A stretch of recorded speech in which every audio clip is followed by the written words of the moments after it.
कि भारत की न्याय पद्धति का नाश हो जाएगा तो भारतीय समाज टूट जाएगा। ऐसे ही मैकॉले एक बात और कहता था। मैकॉले की लिखी हुई एक चिट्ठी है मेरे पास, उसकी फोटोकॉपी। लंदन में एक लाइब्रेरी है, उसका नाम है इंडिया ऑफिस लाइब्रेरी, वहां से मैंने निकलवाई है। इंडिया ऑफिस लाइब्रेरी में से ऐसे कुछ 50,000 से ज्यादा डॉक्यूमेंट्स मैं निकाल के लाया और वहां के कई लोगों की मदद से हमने वो निकलवाए हैं। तो उनमें एक चिट्ठी है मैकॉले की, वो उसके अपने पिताजी को उसने लिखी है। जब वो यहां ऑफिसर बन के आया है तो मैकॉले क्या लिख रहा है कि भारतीय समाज को अगर बर्बाद करना है तो भारतीय न्याय पद्धति बर्बाद करो। तो वो करने के लिए उसने आईपीसी बना दिया, सीआरपीसी बना दिया, सीपीसी बना दिया और बर्बाद हुई। दूसरी बात वो कहता था कि भारतीय समाज को बर्बाद करना है तो भारतीय शिक्षण पद्धति का नाश करो। तो मैकॉले कहा करता था कि जो भारतीय शिक्षण पद्धति है, वो खुद मानता था इस बात को, यह दुनिया की सबसे ज्यादा विकसित और सबसे अच्छी पद्धति।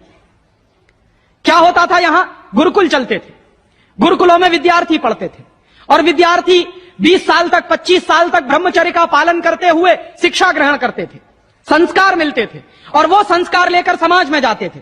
उन्हीं संस्कारों से संस्कृति बनती थी और वही संस्कृति भारतीय संस्कृति कहलाती थी।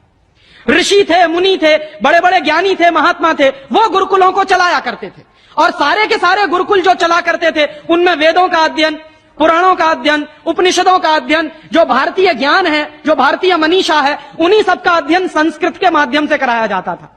मैकॉले ने क्या किया कि गुरुकुलों का नाश अगर करना है तो उसने एक कानून बनाया। क्या कानून बनाया? संस्कृत में जितने विद्यालय इस देश में चलते थे, हिंदुस्तान में अंग्रेजों के जमाने में, उन सबको उसने इल्लीगल घोषित किया, गैर कानूनी। और उसने प्रतिबंध लगा दिया कि संस्कृत भाषा के माध्यम से कोई भी गुरुकुल चलेगा उसको अंग्रेजी सरकार मान्यता नहीं देगी। तो मान्यता किसको देगी? अंग्रेजी के माध्यम से जो कॉन्वेंट स्कूल चलेंगे उनको अंग्रेजी सरकार मान्यता देगी। और उसके लिए बाकायदा उसने कानून बनाया। उस कानून का नाम है इंडियन एजुकेशन एक्ट। और यह इंडियन एजुकेशन एक्ट लागू हुआ 1858 में, आज से लगभग 140 साल पहले। तो 140 साल पहले जो कानून लागू हुआ था अंग्रेजों के जमाने में, वही कानून आज भी चल रहा है।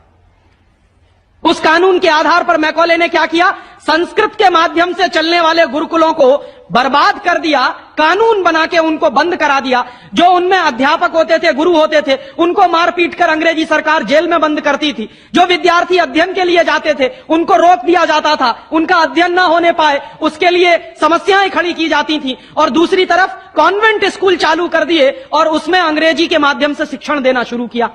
एक दिन उसने अपने बाप को चिट्ठी लिखी और इस चिट्ठी में उसने ये लिखा कि मैंने हिंदुस्तान में एक ऐसी शिक्षण पद्धति पैदा कर दी है जिसमें अगर हिंदुस्तानी विद्यार्थी पढ़ेंगे तो पढ़कर निकलने के बाद वो शरीर से हिंदुस्तानी होंगे, दिमाग से सब अंग्रेज हो जाएंगे।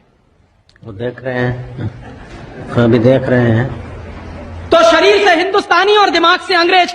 तो मैकॉले दूसरी बात लिख रहा है उस चिट्ठी में कि जब वो शरीर से हिंदुस्तानी और दिमाग से अंग्रेज हो जाएंगे तो अंग्रेजों के हिसाब से सारे काम करेंगे। और वो विद्यार्थी जब कॉन्वेंट स्कूल में से निकलेंगे तो सबसे ज्यादा गालियां भारतीय संस्कृति को देंगे, सबसे ज्यादा गालियां अपने मां बाप को देंगे। कैसे? मॉम और डैड कह के। डैड माने होता है मरा हुआ, और मम्मी माने होता है शव। इजिप्ट में आप जाइए, मिस्र एक देश है, वहां पे ममीज कहा जाता है किसको? मरे हुए आदमी के शव को। तो हमारी मां हो गई मम्मी, मम्मी, और पिताजी हो गए डैड।